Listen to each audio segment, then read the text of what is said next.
अस्सलाम वालेकुम व्यूवर्स, उम्मीद है कि आप सब खैरियत से होंगे और रमज़ान की बरकतों से खूब फ़ायदा उठा रहे होंगे। तो ये है जी मरी रोड, रावलपिंडी। जी हाँ, रावलपिंडी मेरा शहर। तो ये जहाँ पे इतना रश लगा हुआ है, ये है यहाँ की रावलपिंडी की मशहूर सौगात दी ग्राटो। इसको ग्राटो जलेबी भी कहते हैं। ये सिर्फ़ और सिर्फ रावलपिंडी की मशहूर सौगात है। बकाया नहीं दिया भाई, 500 में से बकाया नहीं दिया।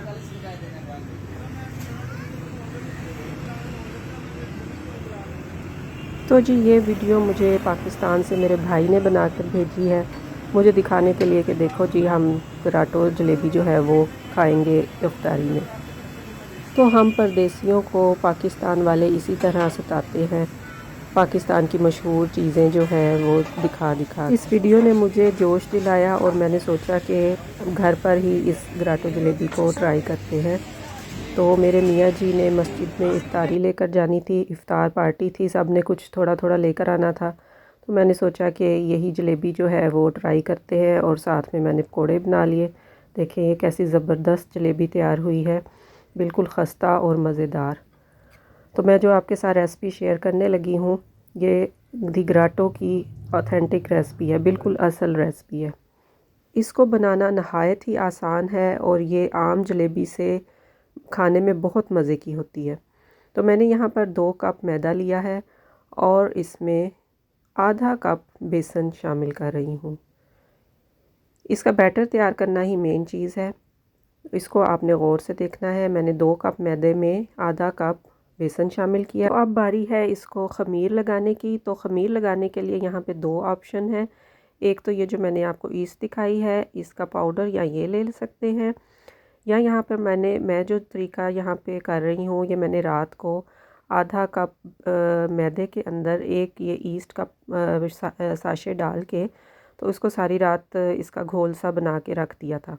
तो ये ख़मीर तैयार हो गया। आप दोनों चीज़ें जो हैं वो कर सकते हैं, या तो आप ये रात को ख़मीर इसका तैयार कर लें, या फिर ईस्ट को आप इसी टाइम इसमें मैदे और बेसन में शामिल करके तो नीम गर्म पानी के साथ इसका घोल जो है वो तैयार कर लें।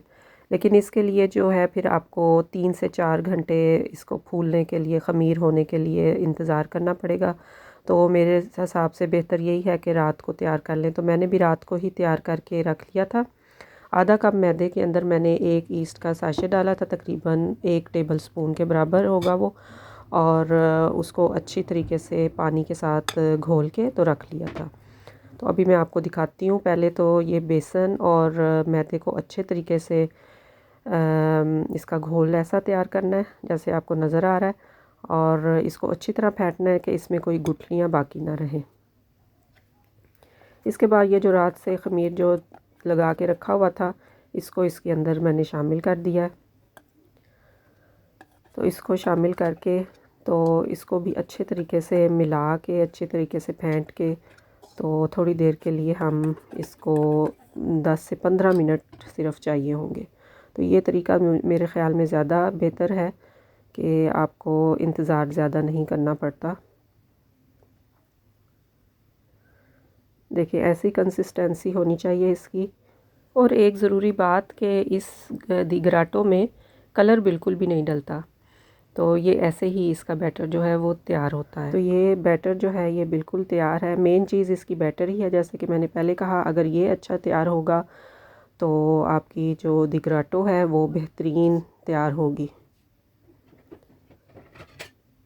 ये तैयार है तो इसको मैं थोड़ी देर के लिए ढक के तो रख दूँगी। उतनी देर हम इसके लिए चाशनी तैयार कर लेते हैं। चाशनी बनाने के लिए मैंने 3 कप चीनी में 1.5 कप पानी डाला है और इसको चूल्हे पे चढ़ा दिया है। इसको बस एक उबाल होने तक पकने देंगे, और इसमें मैंने थोड़ा सा लीमू और इलायची शामिल किया है। मैं क्योंकि ज़्यादा जलेबियाँ बना रही थी, क्योंकि मैंने मस्जिद में भेजनी थी इफ्तारी के लिए, तो इस वजह से मैंने ज़्यादा बैटर तैयार किया है। आप इसको आध आध भी कर सकते हैं। और दूसरे चूल्हे पे एक फ्लैट पैंदे वाला जो पैन है वो मैंने लिया है, उसमें आधा मैंने ऑयल डाला है और आधा घी शामिल किया है।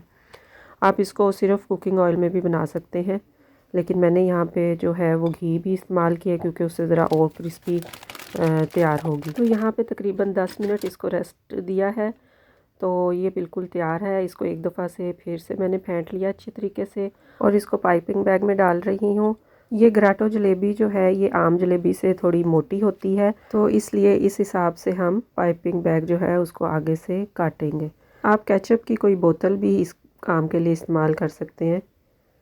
तो यहाँ पे टाइम है जी अपनी कारीगरी दिखाने का।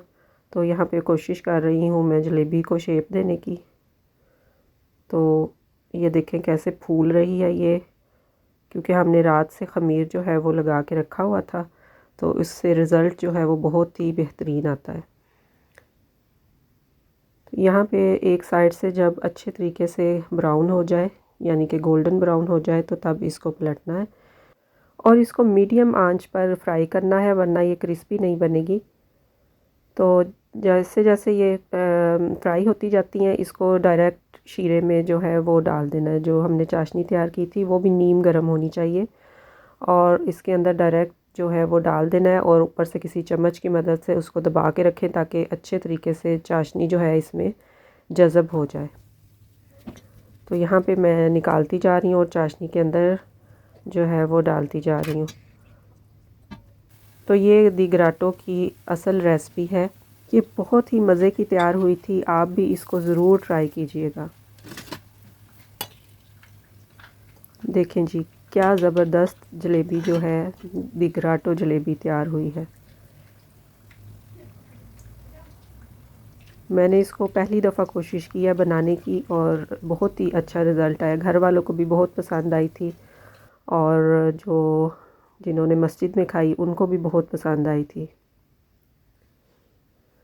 देखें और भी तैयार हो गई है, तो इसी तरह इसको निकालते जाएंगे।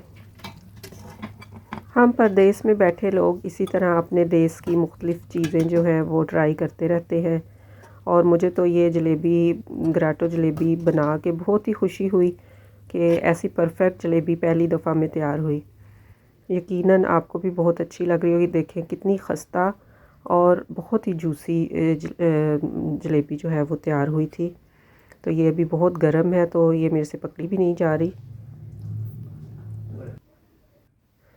देखें जी मेरे शहर रावलपिंडी की मशहूर सौगात ग्राटो जलेबी कैसी ही ज़बरदस्त तैयार हुई है।